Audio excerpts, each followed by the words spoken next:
Je dois t'avouer que c'est la première fois que je le porte aujourd'hui. Puis c'est un rêve d'enfance de porter ça. Je me suis pas regardé encore dans le miroir, là, mais je suis vraiment très fier. La job n'est pas nouvelle, là. Tu la connais assez bien, puis ici, c'est chez vous, le Québec, mais jusqu'à quel point c'est différent pour Pascal Vincent depuis quelques jours, quelques semaines de travailler pour le Canadien? Qu'est-ce que tu vois de différent versus ce que tu as vécu ailleurs? Pour l'instant, ce que je fais, c'est que je rencontre beaucoup de gens. Ce matin, c'est la deuxième fois que je me présentais au même joueur parce que hier, je m'étais présenté à lui et je ne l'avais pas reconnu aujourd'hui. Ça n'a pas commencé encore, dans le sens où on est en préparation, on est en rencontre aujourd'hui avec hier puis aujourd'hui avec le staff du Canadien pour qu'on soit tous sur la même longueur d'onde. Jusqu'à présent, il n'y a pas de changement comme tel à part de rencontrer des nouvelles personnes. Je pense que cette semaine, là, je vais voir les différences entre l'organisation et d'ici les autres auxquels j'ai travaillé auparavant. As-tu regardé plusieurs vidéos ou t'aimes mieux partir avec une page blanche et pas trop connaître les futurs joueurs? On regarde beaucoup de vidéos présentement, mais c'est par rapport au système, les choses qu'on veut améliorer. Parce qu'on va tenter le plus possible d'utiliser les mêmes systèmes, le Canadien et le Rocket. Donc, on passe à travers tout ça. Donc, il n'y a rien présentement au niveau individuel qui a été fait. Puis, je le veux ainsi comme ça, là, comme tu disais, là, avoir une page blanche. Je pense que c'est bon surtout pour les joueurs, de savoir qu'ils recommencent à zéro, puis on va grandir à partir de là. Tu as quand même une bonne expérience de coacher dans la Ligue américaine. Quel est le défi quand il y a une telle rotation dans l'alignement, les rappels, les blessures, etc.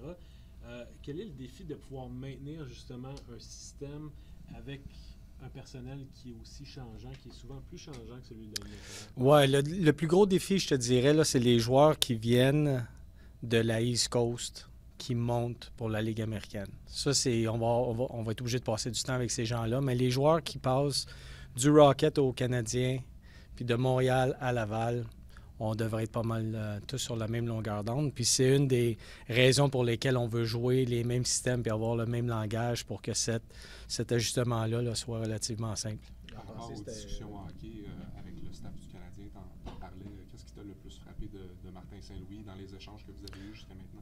Bien, écoute, ils sont bien préparés. Les choses, les gars sont organisés. Sont pas mal avancés. Ça va faire quoi, sa troisième année là, qui est ici. Donc, il y avait le 1.0, 2.0, là, sont rendus au 3. Il y a un cheminement, il y a une progression, il y a une vision. Mais je trouve que c'est l'énergie du staff qui est intéressante. C'est des gars qui sont impliqués. Tout le monde a un droit de parole, tout le monde échange, il y a des débats, mais c'est fait dans le respect et c'est positif. Quand on regarde le bassin de joueurs que tu vas avoir, il n'y a pas énormément de vétérans de Ligue américaine. Tu vas avoir beaucoup de joueurs pro de deuxième année, entre autres, des choses comme ça. Comment tu vois le défi de faire une équipe compétitive avec le joueur que tu vas avoir? Bien, ça, je l'ai répété, je l'ai dit dans le passé. L'objectif premier du Rocket, c'est d'aider le Canadien de Montréal. Notre but, c'est de développer les joueurs dans un environnement positif, dans un environnement où c'est le fun d'aller à l'aréna, un environnement qui est compétitif, puis de créer des bonnes habitudes pour développer ces jeunes-là. On veut gagner à Laval. Écoute, on veut tous gagner. On est dans ce métier-là pour gagner des matchs de hockey. Mais le rôle dans la Ligue américaine, pour l'avoir fait dans le passé, puis avoir été dans la Ligue nationale et la Ligue américaine, notre rôle numéro 1, c'est d'aider nos jeunes joueurs et leur donner la meilleure chance possible d'être promus et puis de rester dans la Ligue nationale. Donc, on va créer un environnement comme ça. Je t'ai entendu dire à un moment donné, par rapport à ton passage à Columbus, tu dis ici, la Ligue nationale, c'est une business de victoire. Exact. Tu as expliqué certaines de tes décisions. Là, tu reviens dans le développement. Mm-hmm. Est-ce que Pascal Vincent change, pas sa méthode de coaching, mais est-ce que tu deviens un coach différent dans l'option de développement plutôt que la business de victoire d'un soir à l'autre? Bien, lorsque le match va commencer, notre objectif, c'est de gagner ce match-là, mais pas. Il y a un prix à payer pour ça. Puis ce prix à payer, que tu peux. Les décisions que tu peux être obligé de prendre dans la Ligue nationale, tu les prends pour gagner ce match-là. Ces mêmes décisions-là seront peut-être pas prises dans la Ligue américaine. Donc, si un jeune joueur Puis le match est 2-1 pour nous autres. Puis il y a un face-off en zone défensive. Dans la Ligue nationale, tu vas envoyer ton vétéran que tu sais qu'il va gagner ce face-off-là, puis tu es dans une belle position pour gagner, ou une meilleure position pour gagner cette situation-là. Dans la Ligue américaine, on va sans doute envoyer le jeune joueur qui a besoin de vivre cette expérience-là. Cette action-là va peut-être nous coûter le match, mais l'organisation va grandir. Donc, c'est une approche qui est un peu différente. Les attentes, par contre, vont être les mêmes. Les éthiques de travail, le respect de ce qu'on veut faire, tout ce qui est code of conduct, tout ça va rester la même chose. Pascal, année après année, la majorité des jeunes, par exemple, quand des recrues sont invités au camp principal, c'est quoi la valeur du camp de recrues? C'est-tu plus de l'enseignement à ce moment-là que de l'évaluation? Ou c'est quoi le pourcentage peut-être par rapport à l'autre? Non, je pense qu'on est en évaluation. C'est un camp de la Ligue nationale. Je comprends, ça s'appelle le camp des recrues, mais c'est un camp de la Ligue nationale. Pour une grande majorité de ces jeunes-là, c'est la première fois qu'ils vont mettre un chandail de la Ligue nationale, non seulement de la Ligue nationale, mais du Canadien de Montréal. Donc, il y a un élément... Je pense que la meilleure façon de répondre à ta question, il y a un camp de développement. Ça, c'est pour développer, s'amuser. Peut-être pas s'amuser, mais développer, enseigner quelque chose ici et là. La Ligue nationale, c'est la Ligue nationale. Ça, le camp des recrues, c'est un camp de la Ligue nationale. C'est la première étape avant de passer au gros camp. Tu dois avoir un peu de succès à cette étape-là pour pouvoir passer à la prochaine étape. Donc, non, ça va être... on joue 2 matchs, on va se préparer pour les 2 matchs. Il va y avoir 2 entraînements. On est bien préparé pour ça. En même temps, c'est pour mesurer un peu les uns par rapport aux autres. Absolument. Du même âge. Absolument. Souvent, dans les camps, à l'époque où il n'y avait pas de camp de recrues, tu voyais un jeune qui arrivait du junior ou du collège américain ou un jeune européen qui allait compétitionner contre un vétéran. Donc, c'était un peu difficile d'évaluer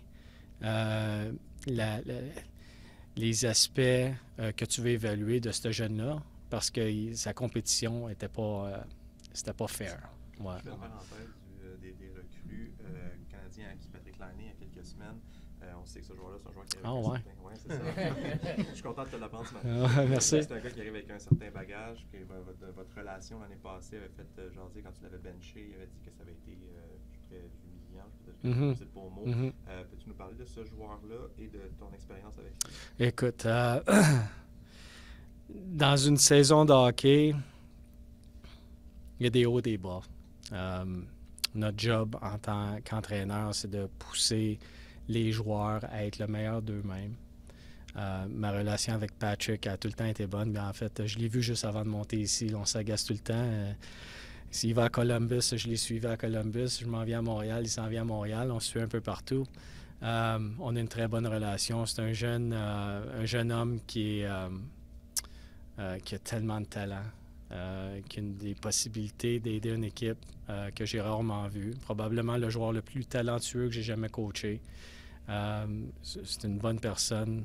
Je pense que c'est une acquisition incroyable pour le Canadien. Qu'est-ce que tu as appris de cette histoire-là?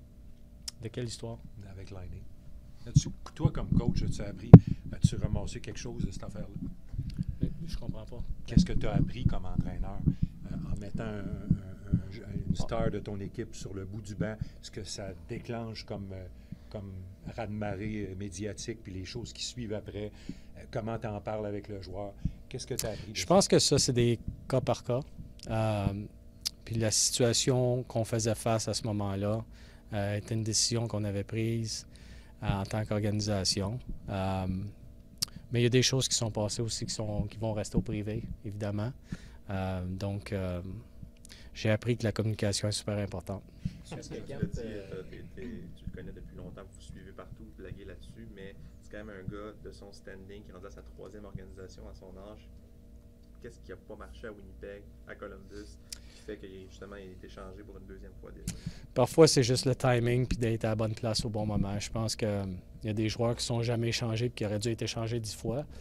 Dans le cas de Patrick, c'était juste une question de timing. Écoute, il était très bon là, à Winnipeg là, au début. Ça a très bien été. Ensuite de ça, à Columbus, il y a eu des bons moments. C'est juste que les moments n'ont pas été aussi constants. là, je pense que sincèrement, là, aujourd'hui à Montréal, il est excité d'être ici, il a envie de jouer au hockey, il veut performer, il aime la gang. Je l'ai vu un matin, il était souriant, il est vraiment très heureux d'être ici, donc je pense que ça va être c'est un bel ajout pour l'organisation. Parce qu'on parlait de leçons, de choses que tu avais appris dans ton passage à Columbus. Tout le monde sait que tu n'es pas arrivé là dans des conditions qui étaient optimales, là. Mais là, le fait de revenir dans la Ligue américaine, qu'est-ce que ton passage à Columbus, de quelle manière ça t'a changé comme coach, puis tu peux apporter cette expérience-là avec toi aujourd'hui, puis l'utiliser avec le Rocket? Mais quand tu parles aux joueurs, puis tu leur dis voici ce que tu as besoin d'améliorer pour atteindre le prochain niveau, tu l'as vécu. Moi, j'ai pas eu l'opportunité de jouer, mais j'ai eu l'opportunité de coacher comme adjoint et comme entraîneur-chef dans la Ligue nationale. Pour l'avoir vécu, il y a un certain aspect de mon expérience qu'ils savent que je l'ai vécu. Je ne parle pas de choses que je n'ai pas vécues moi-même. Je pense que ça, c'est important. L'autre chose, d'avoir eu la possibilité de travailler avec des gens très, très compétents. Il y en a plusieurs, mais si j'en nomme juste un, Paul Maurice, on a été 10 ans côte à côte. J'ai beaucoup appris de lui. Donc, ça, c'est des petites choses que tu améliores au fil des années qu'aujourd'hui, je me sens dans une position où je peux vraiment aider des jeunes de la Ligue américaine. Puis parfois, ça peut être des choses sur la glace, parfois, ça peut être des choses plus mentales, des fois, ça peut être juste des petits tweaks ici et là. Mais je pense que mon bagage d'expérience, non seulement ça. Ce que je sais, c'est que j'ai un staff qui est vraiment très compétent. Daniel Jacob, Martin Laperrière, Marco Marciano, ces gens-là ont beaucoup d'expérience également. Ils ont des expériences de différentes organisations. Syracuse, Martin a travaillé longtemps avec Patrick Roy. Je pense qu'il y a un mix qui est assez intéressant qu'on va pouvoir, là, on va pouvoir travailler ensemble, mais d'amener cette expérience-là. Puis on a tous des parcours un peu différents. Je pense qu'on va pouvoir être dans une position pour accomplir un bon boulot. Puis un bon boulot, pour moi, c'est de donner les outils nécessaires à nos joueurs de grandir puis de se développer. Par rapport à l'évaluation, quand vous évaluez les joueurs, outre l'aspect sur glace, quelle valeur vous accordez à l'aspect mental, la compréhension, puis à quel point tu as vu ça évoluer au cours des dernières années dans ton coaching? Bien, écoute, l'évaluation sur la glace, évidemment, c'est le résultat, mais la préparation mentale, comment faire face à l'adversité, mais juste la préparation de match, comment tu te prépares physiquement, mentalement pour jouer un match, pour pratiquer, te préparer à un entraînement, comment tu fais face à un joueur de la Ligue américaine. Souvent, c'est un joueur est appelé par le gros club, puis tu te dis, mais pourquoi c'est pas moi? Puis là, ce joueur-là va dans une petite mauvaise passe pendant quelques jours parce qu'il est fâché. Donc, il y a beaucoup d'aspects. Écoute, je rencontre plein de gens. Il y a un psychologue sportif que j'ai rencontré ce matin. Je pense qu'il y a une équipe assez importante pour supporter nos joueurs. Chacun des aspects. Mais l'aspect, je dis tout le temps, la game de hockey est jouée 90% au-dessus des épaules puis 10% dans la tête. C'est 100% ici. Si tu n'as pas ça, tu n'as pas rien. Tu peux être le meilleur patineur, tu devras faire du patinage de vitesse parce que tu ne pourras pas jouer au hockey. Donc, l'aspect mental est un aspect important, non seulement pour le développement du joueur, mais cet aspect-là, si tu ne l'as pas, tu ne pourras pas faire le saut vers la Ligue nationale. Puis de faire le saut, c'est une chose, mais d'être un joueur, j'appelle ça un winning player, un gars qui apporte une éthique, puis une façon, puis une collaboration avec les autres joueurs, être un bon team player, c'est ça que j'essaie de dire. Ça, c'est tout mental. Donc, on va travailler là-dessus. Qu'est-ce que tu vas garder juste une rapide, qu'est-ce que tu vas garder de tes jours avec Johnny Gaudreau? Écoute, Johnny, j'ai écouté sa conjointe dire qu'il parlait jamais contre personne. C'est tellement vrai. C'est tellement une bonne personne. Je connais bien son père, Guy, qui parle français aussi. Ils ont des racines du Québec. Mais c'est un jeune homme qui était... Quelqu'un m'a demandé ce matin comment c'était le coacher. Puis je te dirais, c'était trop facile. Jamais il se plaignait. Écoute, il y a des matchs que je l'ai un peu moins joué, que j'ai été un peu difficile avec lui. Pas un mot. Le lendemain, il était encore meilleur. Juste une bonne personne. Il était très, très proche de son frère, très proche de sa fille. C'est un gars familial. C'est un gars qui avait des bonnes valeurs, qui était super humble. Si je l'avais mis sur la 4e ligne, il aurait dit pas de problème, coach, je vais jouer sur la 4e ligne. C'était juste le genre d'individu qui était, il était apprécié de tout le monde. Puis je me sens très chanceux de l'avoir rencontré, mais ce qui est arrivé, c'est un désastre.